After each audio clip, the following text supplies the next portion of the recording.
See you one guys. Because today di pa full buy us new clothes. Clutch pa tawag doon yun.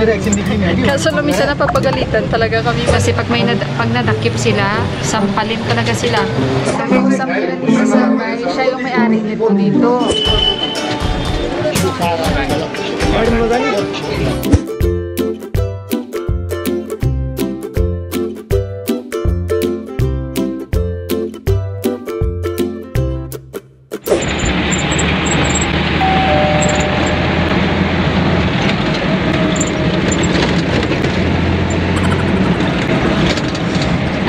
Guys, parang ano kami nasa drifting kami ni Dipa kasi yung sinasakyan namin. Guys, papunta tayo ng Divisoria. Sunduin namin si Johan guys because today Dipa will buy us new clothes. Tinutukso ni Dipa si Johan, bigyan namin ng gamit. Pabili ako ng isda. Yun ang sabi ni Dipak, baka hindi tayo abot mamaya sa pupuntahan natin kasi nga parang sira-sira talaga itong sinasakyan namin. Sabi ko, huwag ka naman ganyan. Don't judge the book by its cover kasi malay mo, diba? So kaya, ayun. Pero magja-judge ka talaga kasi puro sira-sira talaga ba? Nakikita ko na nga yung engine niya doon, yung motor niya. Pero kasi ako, since yung tatay ko is mekaniko, so syempre pag may mga ini-test drive yung tatay ko, minsan mga talagang sira-sira na ng mga sasakyan na alaala ko, kahit nga nung maulan before, may pinuntahan kami ng papa ko sa tita ko. Nung pag-uwi namin, dalawa lang kami ng papa ko, yung wiper hindi siya gumagana, so alam ng papa ko paano yun i-connect yung mga wires kasi syempre mekaniko siya. So habang nagda-drive yung papa ko, yung wiper gumagalaw, ako yung nakahawak lang sa mga kuryente nung sasakyan na yun. So diba, magician kasi yung papa ko eh. Ayun, nakauwi kami ng maayos at walang sablay kahit malakas yung ulan. Yun ang memories ko sa papa ko na hindi ko makakalimutan. And pag may mga inaayos siyang sasakyan sa talyer namin, minsan pag alanganin siya, kami yung tatawagin niya, yung mag-apak na clutch ba tawag doon yun. Kaso minsan napapagalitan talaga kami, mali-mali yung mga naapakan namin. So ayun guys, ayoko nang maalala. Here. Inside yo. Itong si Dipak nawili sa kausap sa telepono eh. Dito ako guys bumibili ng isda, kaso lang hindi na ako bumili dyan. Kasi yung isda nila, minsan sasabihin nila okay kahit namumuti. Okay, dito na lang kami. Maybe he's waiting already there. Alam kasi din ni Johan, nasusunduin siya namin. Hindi naman isarap. Sabi niya hinay lang daw pag sarap. So antayin natin si Johan. Alam na rin ni Johan. Ito natin. Okay. Ang init. Diyos ko, napawis na po. Ang init guys. Hindi ko rin mabuksan ito kasi sira. Sira. Hindi natin mabuksan. Diyos ko Lord. Ang init. Ito nagdala ako ng towel. Minsan nandyan yan si Juan. Nakalimutan ko may kilay pero tayo. Nandyan yan si Juan minsan eh. Dapat kasi kahapon. So kasi yung box nga inantay natin. And walang box. So kaya ayun tayo nakaan. Bili kaya muna ako ng to. So nandyan na si Johan. Guys, so Johan. Kain na siya. Dinalang ko siya nung chocolates na bigyan ni Ate Japan. Ang saya-saya niya. So ayun guys, di ba bibili sana ako ng tubig. Dalawang tindahan, pinuntahan ko. Yung unang tindahan, wala daw siya tubig. Pumunta ako sa nagbibenta ng gulayan. Drink water. Pumunta ako sa benta ng gulayan. Sabi ko, may tubig. Sabi ko, magkano? Sabi nila patsas. Means 50 rupees. Nagulat ako. Ano yung tubig nyo gold? Kasi nga ang mga presyo lang naman dito 20 rupees, 25 rupees. Sabi nga nitong nagmamaneho, bakit naging 50 rupees? Nagulat nga kami pati si Dipak. Sabi ni Dipak, ano kaya klaseng tubig yun? Tataka talaga kami, 50 rupees ang bilis nila magsabing dalawa. Kaya iniwanan ko, hindi ako bumili. Mainit guys, pati hangin, mainit. Mainit.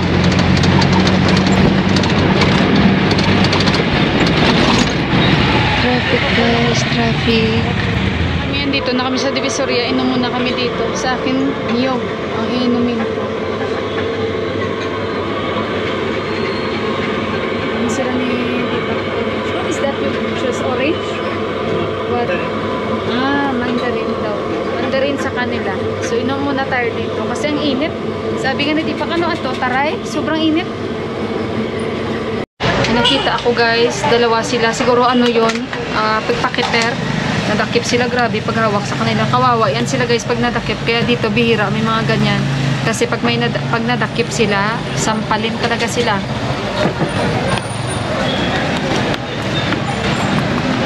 Init.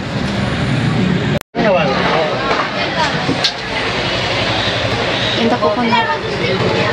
How is it? Okay?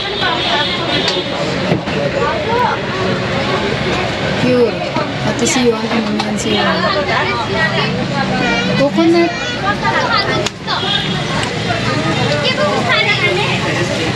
Coconut nut.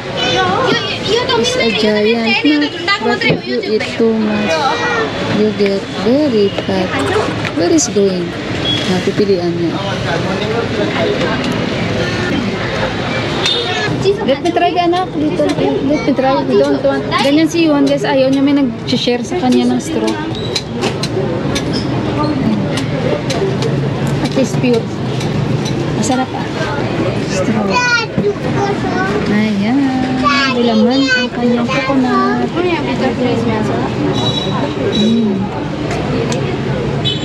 May laman.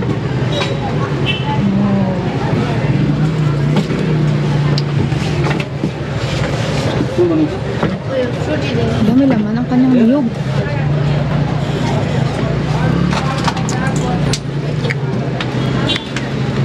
Hindi ko kaya ito pabuksan. May laman. Istak.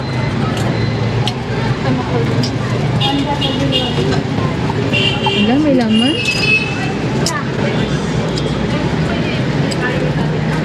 It's stuck. Use this one.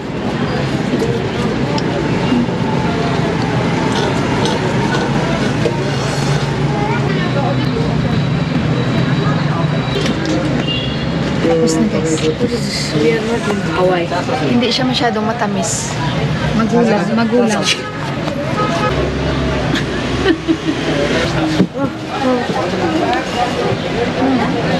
The sandal is nice. Finish already? Okay, let's go. Tapos na kami guys.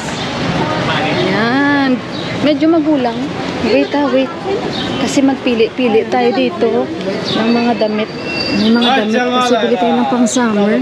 Maraming mga t-shirt dito kasi guys. Namura lang ano.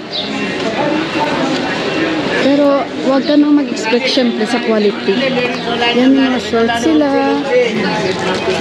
Bili ako ng short kasi summer na nga. Basta marunong ka lang mamili. Anahin muna namin yung jersey ni Yuan. Tapos balik tayo dito.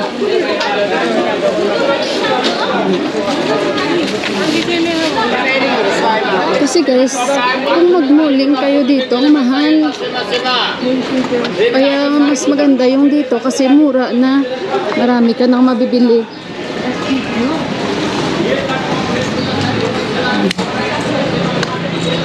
Bibili ako mamaya. Anahin ko muna kayo. This side, I think, I remember, hinanap namin yung shop na yun. Nakita ko. I think. Here, I think.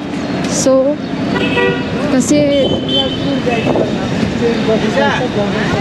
baka sarado na ba? Where I saw that shop, maybe this, kasi yung jersey here, this one, itong shop na to. Ayan, bili si Yuan.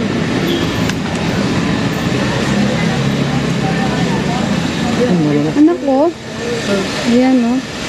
Kasi yung mga jersey niya, pinamigay na niya. Can I take video? Liverpool. Okay. This sizes is small? Which one? My size. I think it's okay. He become thin now. ठीक वाला था Yeah, I'll get Last that one. piece to you. Last piece. Last piece. Okay, no Next problem. We will wash. But I have this one.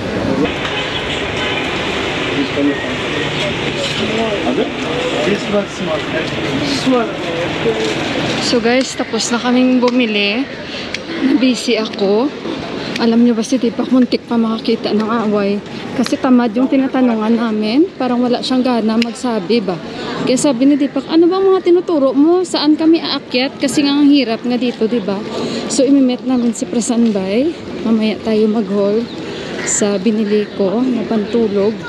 At si Johan din. So, ayun guys, kita-kits tayo. At bibili pa ako ng isda. Tsaka baka bili ako ng baboy. Ayun. So, see you doon ha. Kasi magkikita kami ni Prasan. Naipakita ko na rin sa inyo dito na area guys. At may na-discover ako na bilihan ng mga pantulog na mura lang. Nakatago lang sila guys sa taas. Parang nakatago kasi yung shop nila. So, babalik tayo. So, kasi puro pantulog. At doon ko rin nabili yung pantulog ko. Papakita ko sa inyo guys mamaya. Ang ganda guys. Mura lang. So, kung hindi ko nakita, naka-display siya sa labas, hindi ko alam yung shop nila nasa loob. Ang daming bumibili doon. Hindi ako nakakuha ng video kasi nga nawili din ako guys. And baka hindi pwede or ano, next time na lang. Ha? Ang dami talaga. So, see you doon guys. So, andito ako sa Basantapur na tinatawag. Lagi naman tayo dito na ikot. Ayun. So, see you doon. Guys, naglamos kami ni Juan kasi grabe ang init. Ang lagkit-lagkit namin. Papakita ko sa inyo guys mga binili ni Deepak sa Apple. Tsaka kay Johan.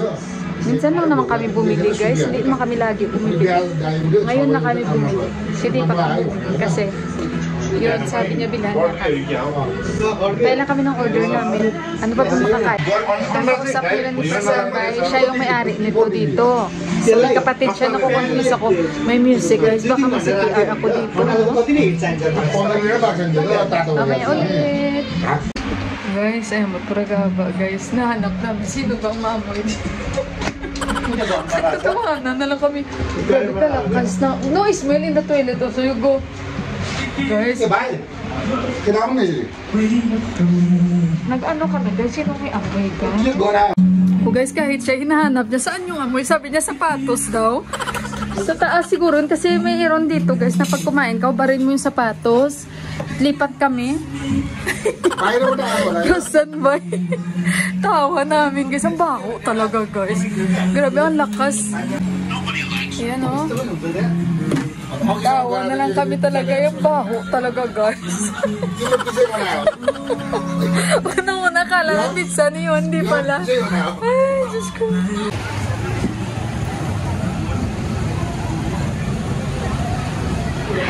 So guys, tapos na kaming kumain doon. Labas na tayo.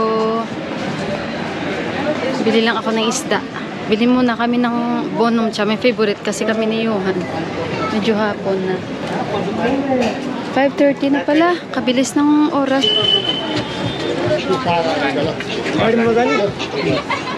Thank you, Boynie. Tanibad. Let's kain tayo. So yan guys, ito yung favorite namin ni Johan. Prasanbay, don't want to eat. Oh. Kain tayo guys. Yung paborito namin ni Johan. So dito tayo dadaan kasi bibili ako ng isda. Ayan. Ayan yung mga t-shirt na sila. Gusto kong bumili kaso lang. Next time. Kasi hapon na guys. Prasanbay, my favorite. This is your favorite? If I fall down here, you push me, no? Sabi ni Prasanbay, matutumba daw. I have the bandage. No, it's okay. Hindi pa rin? Bandage, you know? But at least, you feel better. So, ayan guys, kain muna ako ha. At balikan ko kayo mamaya-maya. So, ayan guys, pauwi na kami. Grabe yung traffic. Kasi, time check, 6:10 na. Alas 6 na guys. So, tayo uwian na. Medyo hindi na ganun ka init kasi napagaminan. Pero andyan pa rin. Si Prasan nag-separate lang sa amin. And, ayun guys, see you sa bahay.